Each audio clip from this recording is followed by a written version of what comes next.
I would like to share with you about Kenya. And one of the things that I really fell in love with in Kenya was the zebra and their markings. They were incredibly beautiful animals, as you can see from this picture. Just going to give you a glimpse of some of the things that we did see in 2023 while we were in Kenya. I was blessed to travel with my friend Naomi and our friends David and Helen who live there. So they took us into villages. We traveled by airplane for about 48 hours, and then we got in a land cruiser and drove for 2 days. And then we took off and drove 70 miles into the desert. And then we kind of stayed in the desert for a while, and we'd take road trips out to different villages. And this is one tribe that we went in to visit. And I loved how the children would always come up and they would like to see what they look like in the pictures and they would smile and laugh. It was fun to take photos and show them. This particular village had just had a literacy training class, and we all gathered around so that we could take a photo together. I would like for you to see a little bit of the land, and so our friend David jumped out of the Land Cruiser and recorded this video so that you could see how rough it was for us driving across the desert.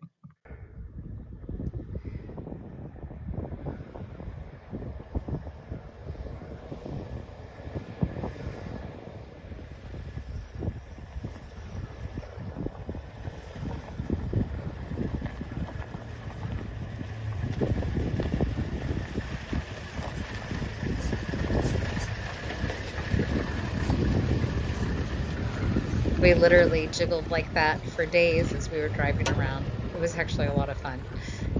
This was a nice road that we were actually on. We weren't just driving in the sand at this point.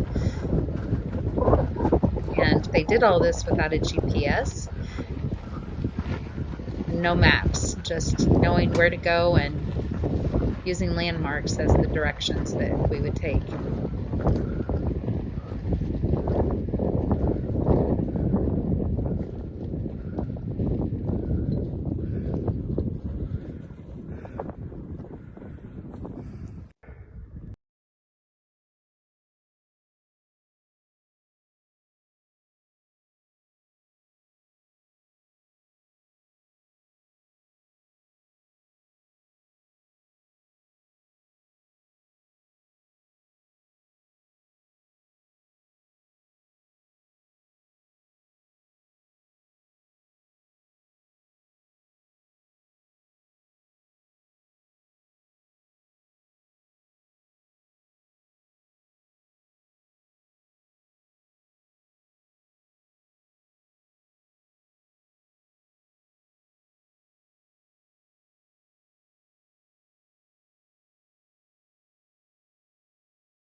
At one point, we saw this tall dirt devil coming towards us in the desert, so it was kind of fun. These were, we'd see them on many occasions. It's just when the wind would kick it up and it would form a little mini tornado of sand.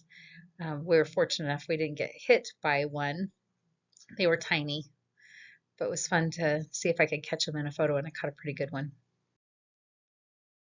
It was quite common to see an animal that had died and had been completely taken care of by the elements and the animals. It was very obvious that we were in a drought where we were at.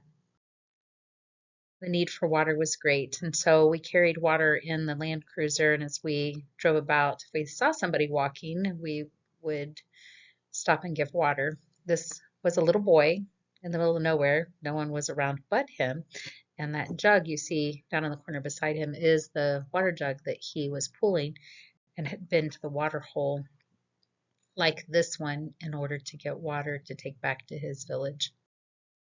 And this is a borehole, which is where they dig really deep wells to access the water in the area. And the ladies are in the middle of getting water in order to fill up their jugs that they'll take back to their village. And you can see a family here pulling their water as they're traveling home. Shepherds and animals were everywhere. We would see sheep, goats, camels, donkeys, cattle in the middle of nowhere. And it would be a young person or an old person just caring well for their animals by themselves most of the time. And donkeys were also, we saw them a lot. It's a lot of donkeys, and it was kind of fun seeing all the different animals we would come across as we drove around. And this little donkey, I just thought his carrying pack was absolutely beautiful, the way they had weaved to create the thing to carry what they wanted carried around in their desert. In village life, the houses are built from sticks and then covered with tarps or skins or plastic containers in order to stop the rain from getting in. If they were to have rain or dew or wind, for that matter, sand. And so here's another village. You can see this one's more with the animal hides and canvases as the roof. One of the traditions that the people group that we were working with was when a young woman reached the age of getting married, her family will have created her this beautiful necklace that she wears around the neck. And this is to show that she is a married woman and it's a gift that's given to her, and then she wears it all her life. They were absolutely stunning. Our dear friends have started a program, an education and literacy program, and they are creating curriculum to teach the people how to read and write in their language. And this is the teacher for the program. She is somebody that when she went through the program, she could not read or write. They taught her the entire program, and now she is the instructor that teaches the people that come in. And this is what they use to help people to know which tribe a camel belongs to. Based on the markings, certain markings symbolize that they belong to a certain tribe. And this is what they use to train them on that. And this tree is a tree that they meet that is where it's their classroom. For the literacy class. And so we went and visited a literacy class, and this is a class that was in session one afternoon. You can see the people traveling with their water jugs en route, passing by, and the women sitting and practicing their reading skills. We were able to sit and listen. And I wanted you to be able to experience some traditional music and to see some dancing that they did.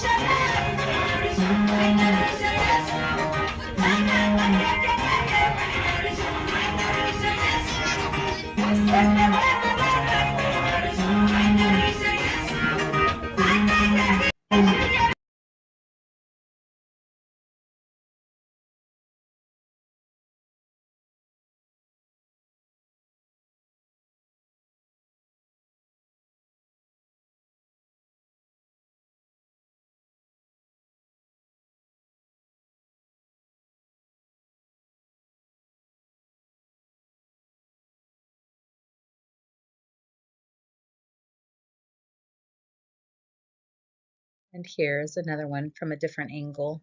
And this is how they made the necklace and have all the lace. It is incredibly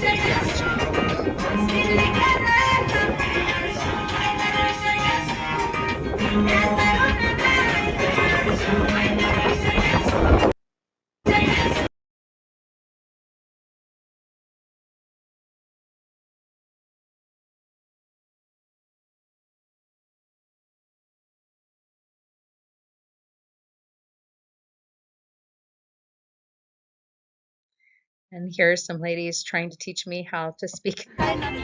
Karayankay. Karayankay.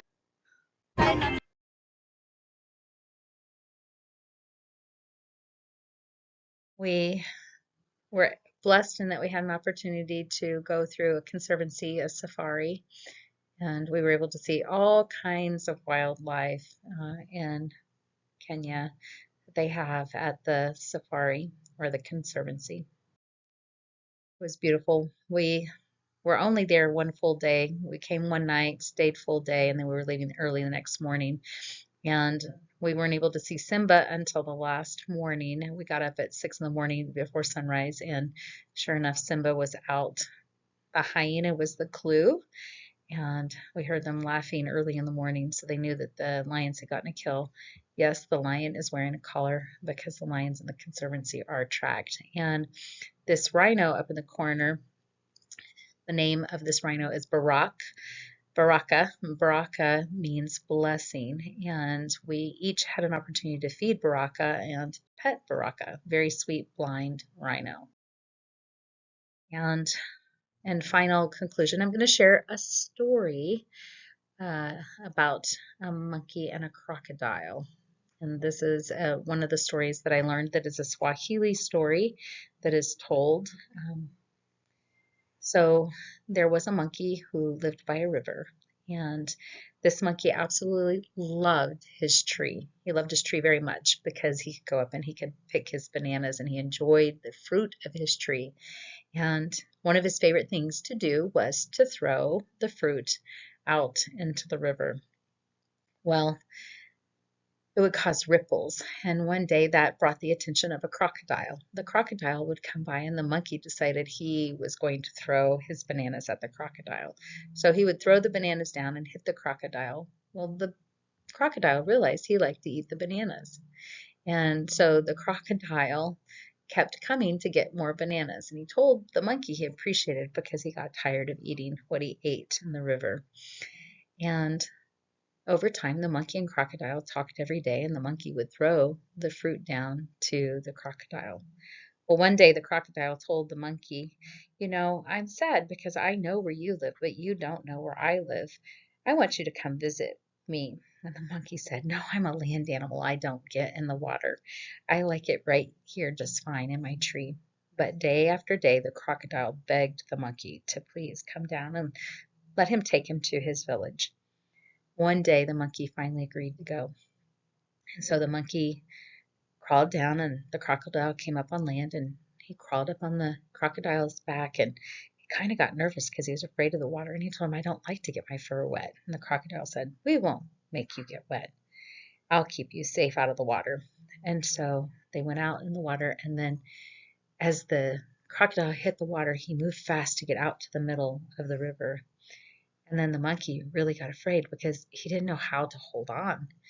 And he was trying to not slip off, and he didn't want to get wet. And he told the crocodile, he goes, "I won't even know how to get home." And the crocodile said, "Don't be worried. I will show you how to get home." And so the crocodile started telling him the path to get home. Well, about halfway into the journey, the crocodile said, "I need to tell you something." And the monkey said, "What is wrong? You sound different." And the crocodile said, "We are such good friends, I figured I should let you know. But the chief of my village, he's dying. And the witch doctor told us that we have to have a monkey's heart in order for him to live.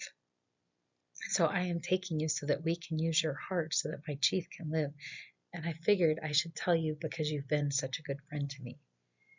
Well, the monkey was terrified when he learned that the crocodile wanted his heart. He didn't want to die. So he started thinking and thinking really hard. What should he do? And he had an idea. And he said, "Oh, crocodile, I wish you would have told me.